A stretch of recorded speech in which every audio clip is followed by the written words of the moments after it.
Hello, everybody. My name's Joel Filderman, and welcome to the Dog Trainers Connection. I'm not a dog trainer, but these other people you see here are. We get together, we discuss a topic, come up with some thoughts, some ideas, sometimes some answers, but we always have an interesting discussion. So for today's topic, well, our news in our home is we just adopted a dog.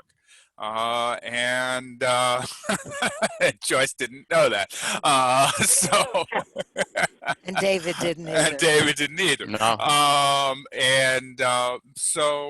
We were talking about it beforehand, and one of the things we were talking about is, like every other dog, our dog's got issues, and we're working on those. But the question came up: how straightforward and honest do shelters and rescues and other adoption agencies really have to be? Their job is to get the dogs out, as Steve said last week, that it's all of them got to go. So go ahead, David. I'm sorry. Yeah. What were you going to say? Oh no, I just could. You guys froze. I don't know if you guys did or just. Okay. No, it must have been. Yeah. Might have been on my end. I don't know. Just said my internet connection was unstable, so I didn't hear the whole thing. Okay. What I was saying is that it's that in kind of keeping with what Steve said last week, which is that they all got to go. How honest do rescues, shelters, adoption agencies? How honest do they really have to be? Is it? I guess that's really all it comes down to. And so. What do they need to tell everybody everything? Do they need to tell everybody anything? Let's start there. What do you think, Steve? Do they need to tell everybody anything or everything? Or I'm getting confused in my pronouns, so go right ahead. Listen, I think that, first of all, they don't always know. Okay. Right? Like if a dog comes in one day and a potential adopter comes in the next day, and the shelter had the dog for one day. If it was an owner surrender, then it's a question of whether the owner told the shelter why they're dropping the dog off. Why are they surrendering this dog? Now, it's unlikely that the owner is going to say to the shelter, well, he bit my kid. Mm-hmm. It's the allergy story. Oh, my kid developed allergies. Allergies, sure. Moving to a place that we can't take a dog. What are they going to do when it's labradoodles? That's going to be difficult to use that story. Well, they will come up with, I didn't know it was going to get this big. I didn't know it was going to grow hair this long. Sure. I didn't know.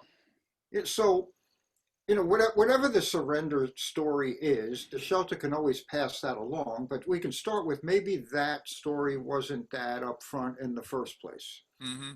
Then there's the dogs that spend time at the shelter, and, I sort of know this from hanging around the shelter for a while. There's always going to be somebody at the shelter that the craziest of dogs will get along with, because they go every day, they feed them, they take them out. Exercise. You're talking employee, got it. Yeah. Relationship with somebody. Or volunteer, yeah.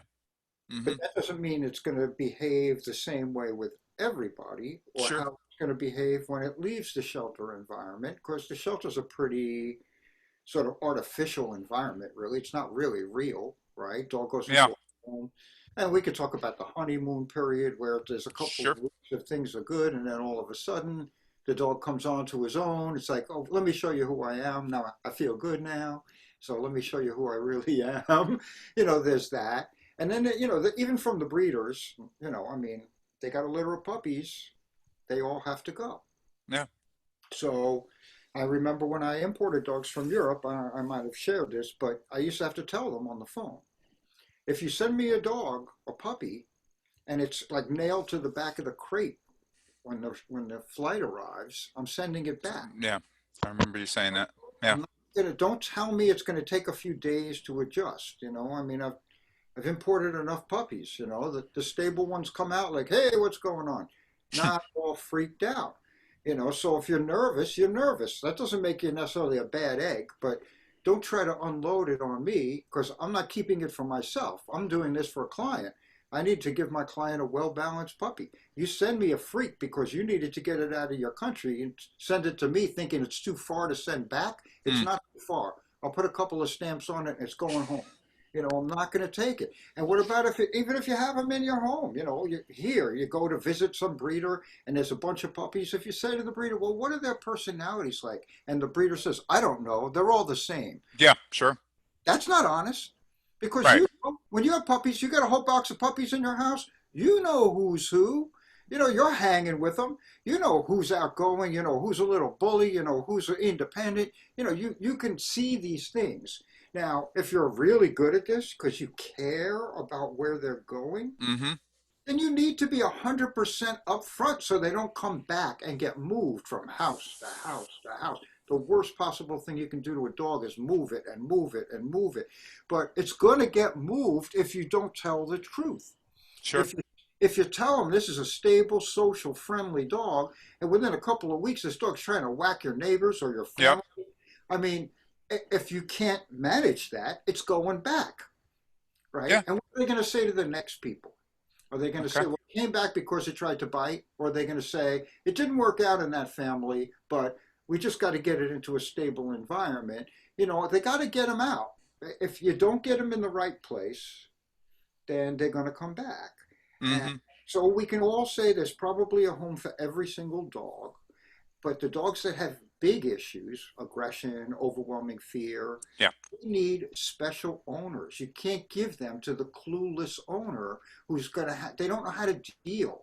Right? Okay. They're not going to help it. So it's got to go to a special home where somebody Okay. has skills and knowledge. You think those people come marching into the shelter all the time saying, listen, I got skills and knowledge, so give me a dog that's got some issues because I can handle it. No one ever, in my 18 months of like full-time shelter, no one ever walked in and said, give me a problem. Right. Sure. Right? It's the other way around. And when I used to come in as just a citizen to the shelter, they'd be like, oh, here comes Steve. Maybe he'll take one of those dogs because he would know what to do. They say that to me. Are you going to take one of those Right. dogs? I'm like, you think I'm going to use my skills and knowledge to pick a problem or pick something that's like off the cuff, no problem? Yeah. Sure. Right? So Sure. it's tricky. Not everybody's like our man Jeff, who is Yeah. like super honest. He's going to tell you what the issue is. If he thinks you can handle it, he'll adopt you out the dog and help you. If he doesn't think you can handle it, Jeff's not the kind of guy who's going to give you the dog. Right. He's going to hang on to it till he finds the right spot. Those are the heroes. The Yeah. other ones, I hardly know what to say. Mm-hmm. Really. I mean, it's just, you be dishonest who you think you're hurting. It's the dog getting hurt every time. So Bonnie, how do you find those owners? How do you? I mean, is it up to the shelter to find the owners, or? I think if you have a shelter or a 501c3 rescue group that well, let me just backtrack. Okay. I'm realizing when we went to a local rescue group here that has a lot of dogs, my first big mistake was the woman is a CPDT KA who runs it, and she gives classes, and she like when we adopted our dog, she said we have any problems, she would come to our house and all you had to pay was her gas. I didn't tell her I'm a trainer or that I Mm-hmm. run Dog Trainers Connection. I just came in like a pet owner, like Okay. an ordinary Joe Blow. And So what do you think that did? well, I mean, that was my issue that I didn't say it. And I think. But do you think What, that it affected how she dealt with you? That she dealt with you, that she would have dealt with you differently if you had been an owner, if you had been a trainer, I mean.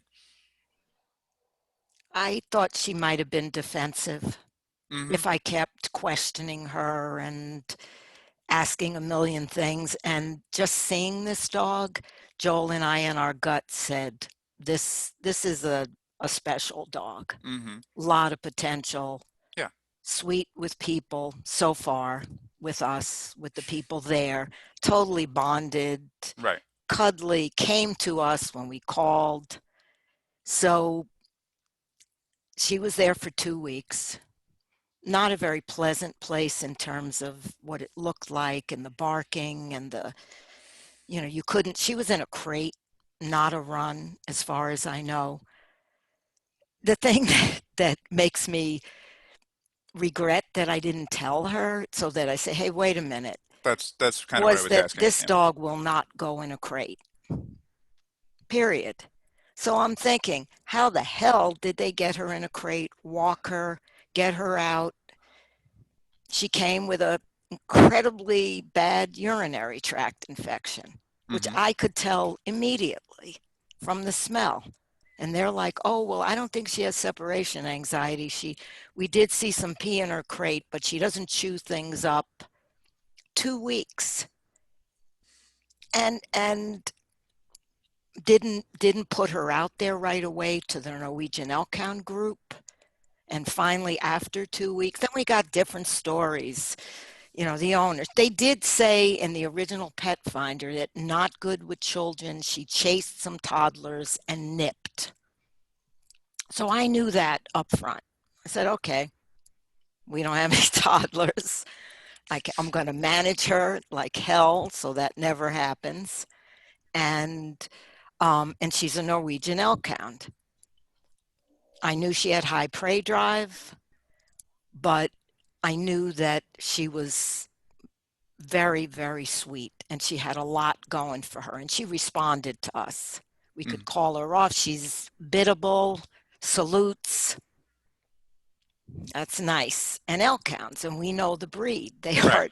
are, they're like, I'm going out there and I'm doing it, and that's it. Mm-hmm. But if she had said they had trouble getting her butt in a crate and had to drag her in, or then we wouldn't have gone out and bought a $90 42-inch crate.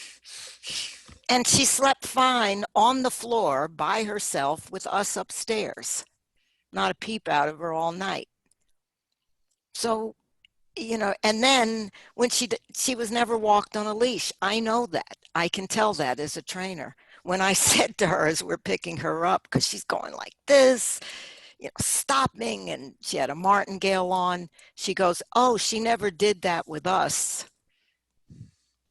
Steve's smiling. all I said was, oh, I guess she went out in the yard because the owner obviously didn't walk her, and she got defensive, said that the owner took good care of her. He loved her.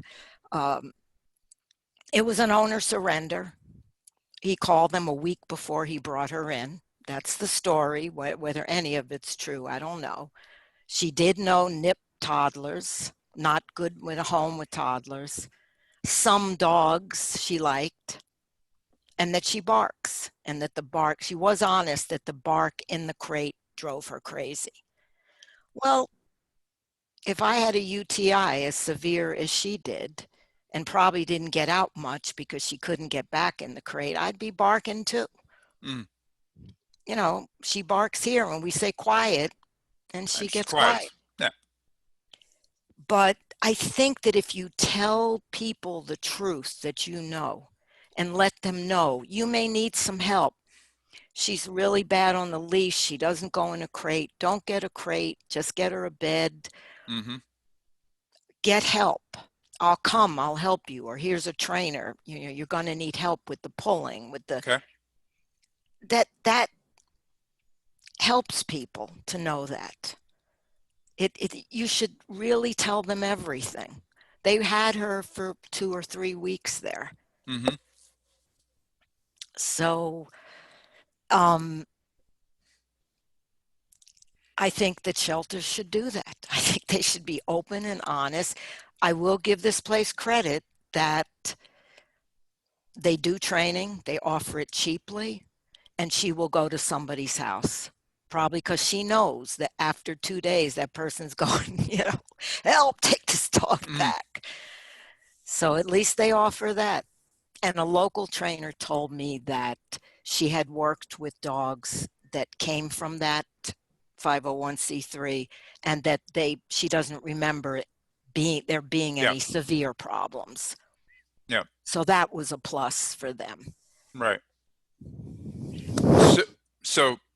So Joyce, do those evaluations that the shelter gives, do they mean anything when they put something on the rescue site, or they put something or they give you that paper that says that the dog has whatever issue or whatever? Do they mean anything? Oh, no. Okay. We do evaluations of every single one of our dogs. We work intensively with them. We know them inside and out. Mm-hmm. So we tell people, this is the dog. This is what they are. And Mm-hmm. sometimes we won't even let them have them because it's just the wrong house for the wrong dog. Right. Yeah. You know, if we get convinced that, okay, this might work out, we say, here's all our phone numbers. Mm-hmm. Make sure if anything happens, you call us right away. Right. And we will respond. We'll get right back with you. We never hear from them.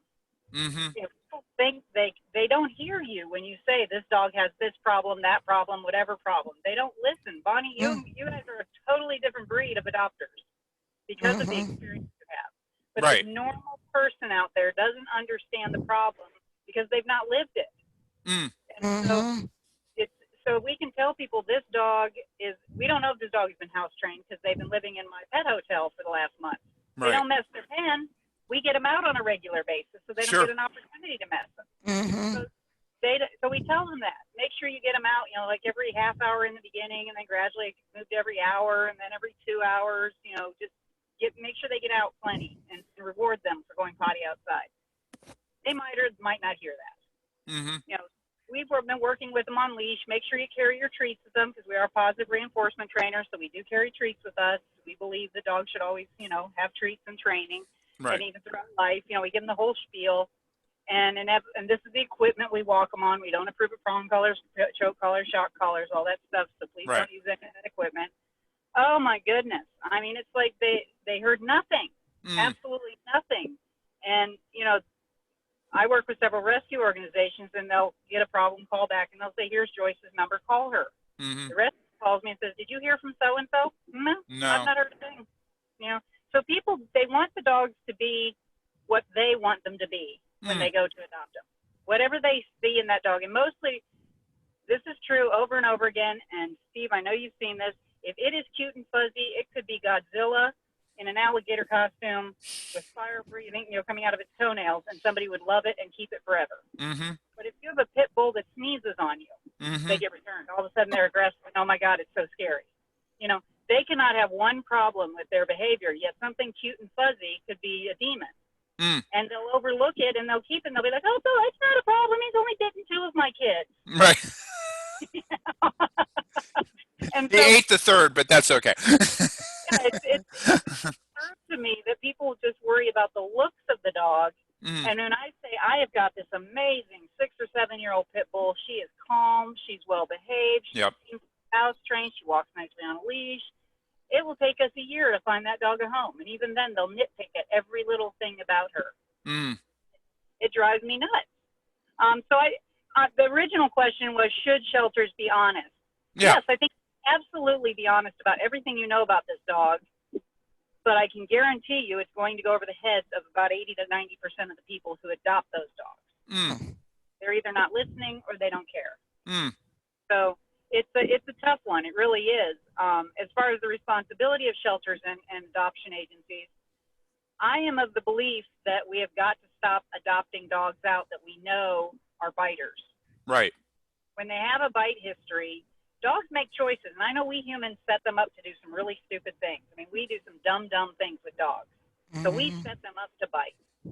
But you have dog A who gets whacked in the head with a baseball bat and, you know, step on his toes, and he runs to a corner and hides and goes, please don't hurt me anymore. Please, please, please stop.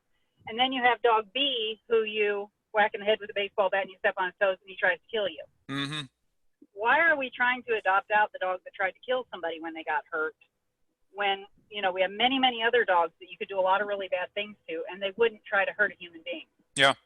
And that's one of the things I tell people is the dog is showing you what they're capable of when they do things. Yes, you can push dogs to bite that wouldn't normally bite. But in general, when you do something, like if you reach down into a food bowl, which a lot of people stupidly do, Yep. if a dog wants to bite off your hand, that's not a great adoption candidate because it's going to need a lot of behavior modification. And is that person really going to go through all the work it takes? In my view, food aggression resource guarding is one of the easiest things to work with. Right. You know, I love them. They're easy money. They're easy cases. but for the average Joe, it's not, and it's scary. And so the shelters need to make better decisions because there's so many dogs being killed.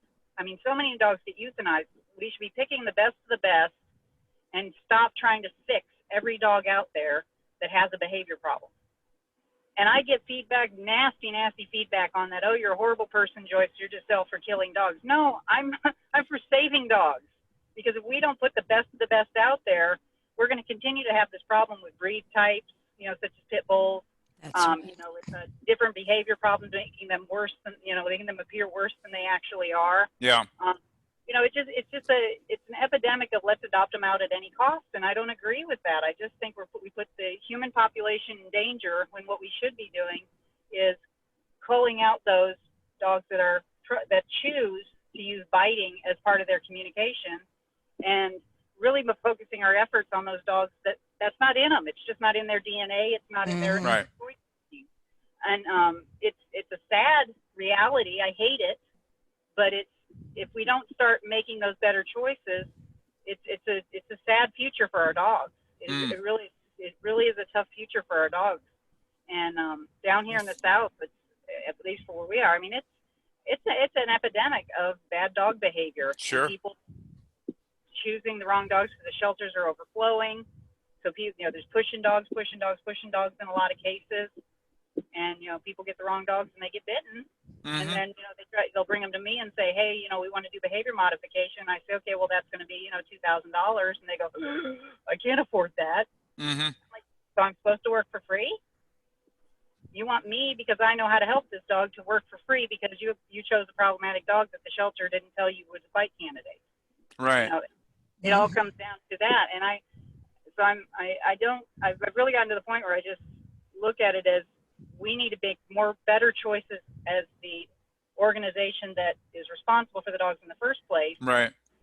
So that it doesn't stop the community and then have the snowball effect that happens. And it may sound cold-hearted, but I love dogs and I want to see them continue to be our great companions and not, you know, I've heard people get turned off to rescues. I've heard people turned off to shelters because, you know, those are all bad dogs. You know, any dog that's a used dog is a bad dog. No, that was just somebody adopted a dog out that shouldn't have been adopted out. That was a bad choice. And that's not the way it should be.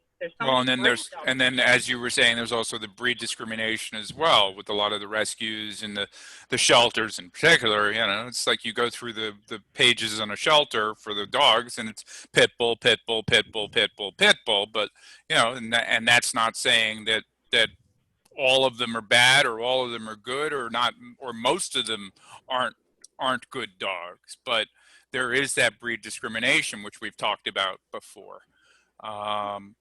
So David, what does the trainer have in this equation? How does the trainer have to, well, I guess it can be two different ways of looking at it. You can either ask, is it up to the trainer to be honest with their client about the dog that the client has? Or is there something that trainers can do in order to better prepare past clients to get a dog? Yeah, I guess a little bit of both. I mean, I think you have to educate them. You know, I've volunteered at a shelter. I've volunteered at a private shelter, and I find that there's a difference between the private and the public. And I would oftentimes I would get from the public side, I would get these dogs that people would bring to me, and they would tell me, just kind of like what Joyce and everyone else and Steve has been talking about, like, oh, they didn't tell me about the dog did this or the dog did that, and now I have this situation in my hands. So I think just the education is a big part. And, you know, talking about, you know, the breeds and things like that, I'd say about 80-90% of the breeds at the shelter I was at was about 80-90% was pit bull. Right. Or at least a bully breed. Most of it was pit bull. And then I think the honesty has got to be paramount. But I think there might be a little caveat to that, where it might be a little exception, where the shelter I volunteered, where it was private, it was considered a kill shelter. But with that said, it was not something we would promote and we would not tell anybody. And it's kind of a 50-50 thing.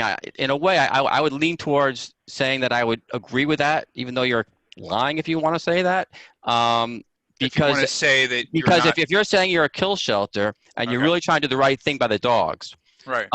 what's going to happen, and is people are coming in. I think they've had that in the past experience. Is going to turn people off. I'm not going to go to this place that's killing dogs. That's And there, that's inhumane. I But remember that was very big, I think, in the 80s. I remember a lot of people talking about a lot of the kill shelters and saying, oh, well, you can't adopt from there because they kill dogs. right, and I'm Yeah, not going to name names since we're on an open right, forum here. But the public one, which I'm sure everyone could probably, it's on the island, Long Island. We would get a lot of their dogs, and those dogs would typically be the very aggressive ones that they maybe try to work a little bit with, but they typically didn't work that much. right. We would try to rehab these dogs the best we could, and we wouldn't just say, "Oh, the dog's aggressive. Okay, we're gonna kill it." No, no. Mm-hmm.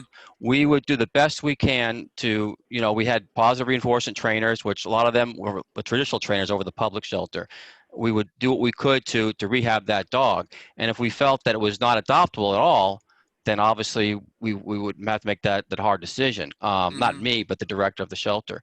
And with that said, if there was some kind of a little bite history, or maybe not a bite history, more of an aggression, let's put it that way, they would make a delicate decision. Is this dog, can it still be, homed into some family? And that would come down to, they obviously would interview people and they'd ask them certain questions. And if they got a feeling that they could manage the situation, like maybe the dog Mm-hmm. is fine with humans, but not so good with dogs, it could be adoptable in the right circumstance, things like that. But oftentimes we would get dogs that would come right back, and that were having an issue. And a lot of times it was like we were being honest with them, but they had like kind of what Joyce was saying. Right. They were like not listening to what we were telling them. Yeah. And kind of what Steve was saying, the history, you can only do so much. So what we would end up doing is we would take the history from the person that's surrendering the dog, and it may be honest, maybe partly true, what have you. And then in addition to that, we would do our own training and things and see what we see. And based on the time, we would come up with what we felt was the most suitable background, if you will, on the dog. And it comes down to breed too. Sometimes we're not doing a DNA test, so we would obviously just say it's this breed or that breed or a mix, whatever. This is the kind of personality. And as we all know, what you see in the shelter may not be what's on the outside. That environment plays a big role in it. So we would also have a setup in there where it was similar to a home, with a couch, a TV, a typical family room kind of thing. So we would work with dogs in there, as well as indoors when it was cold outside, in a big room. And we'd also had a nice walking trail. So the dogs got walks and each volunteer would come in for like 2 hours at a time, work with a few dogs. They leave, another next volunteer would come in and do the same thing. So the dogs were getting a lot of exercise and mental stimulation, Mm-hmm. training. So all that bodes very well. Mm-hmm. So. I just Okay. want to say that if Joyce runs for president, I'm going to vote for her.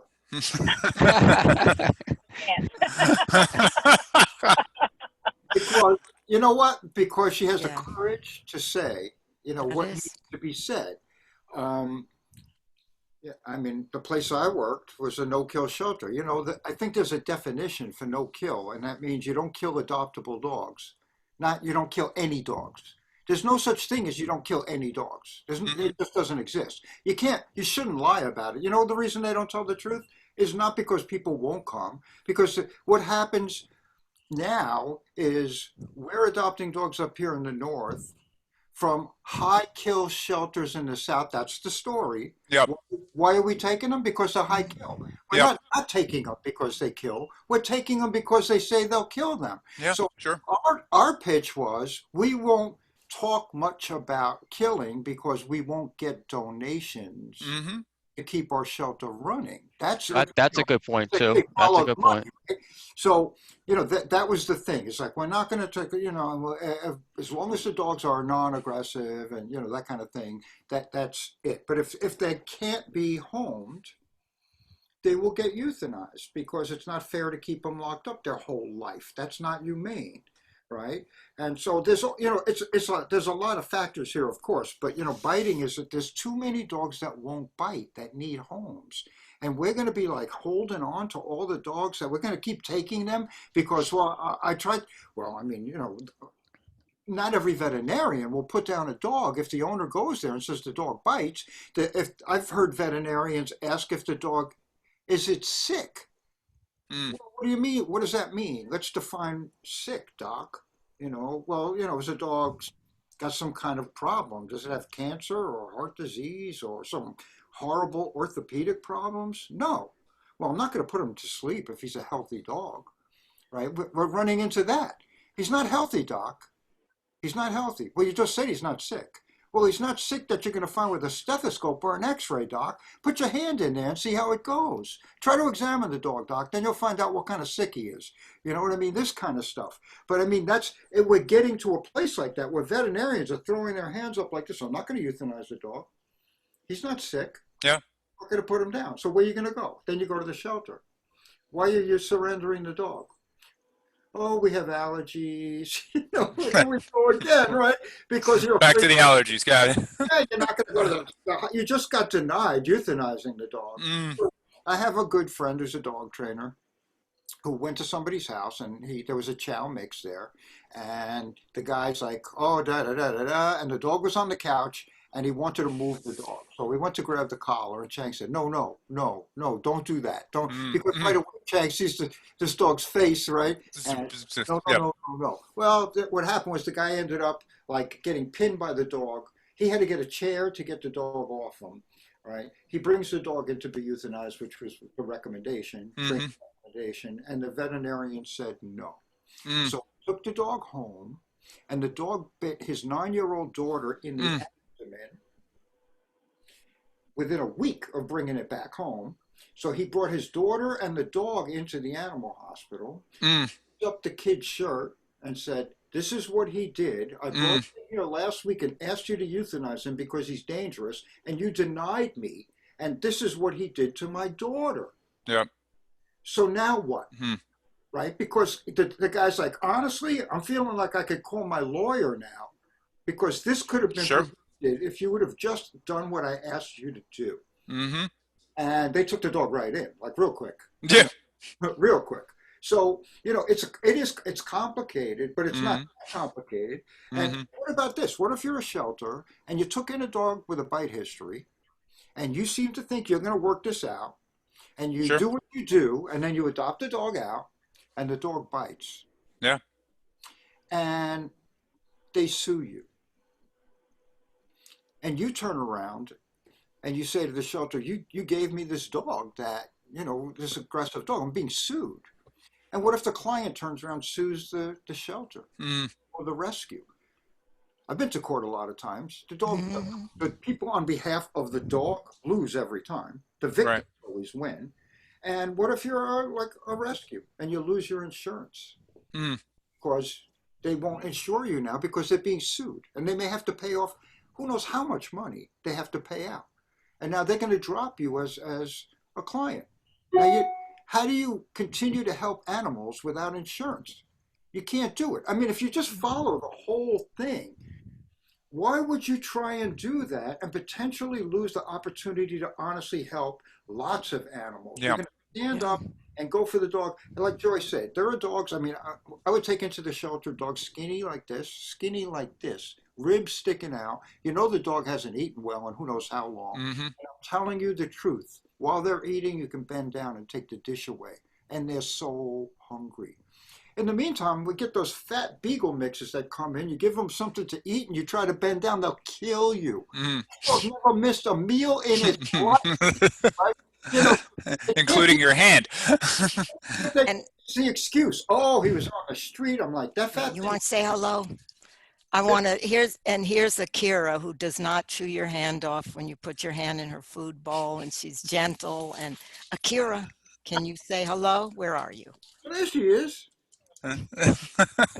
He's scared. There she is. Okay.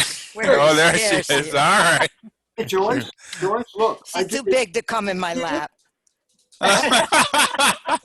This is the fuzzy dog that I took out of the shelter, right? Like you said, if they're small and fuzzy, right? And I went for it. Like, hook, line, and sinker. You know, I call you got Benji over there. They're like, I think Benji's there, and I took Benji home. And with the only history was the dog was on the street for a couple of years. Okay.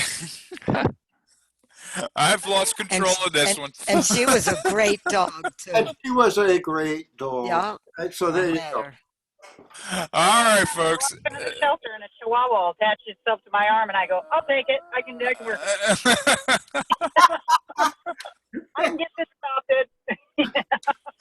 All right, folks. I'm not even going to sum this one up. Let me just say, Joyce, good luck today with your partner, with your assessment, your behavior. Yeah. Great job.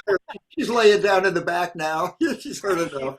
Okay, folks, I'm not even going to sum this one up today. So I want to thank everybody for being here today. And boy, did I lose this one. No, you didn't. And thank you all for watching. And if you like this video, please hit that like button. Don't forget to like us on Facebook, and please follow us on YouTube, and we'll see you next time. So thanks a lot, folks. Bye-bye. Bye. Bye.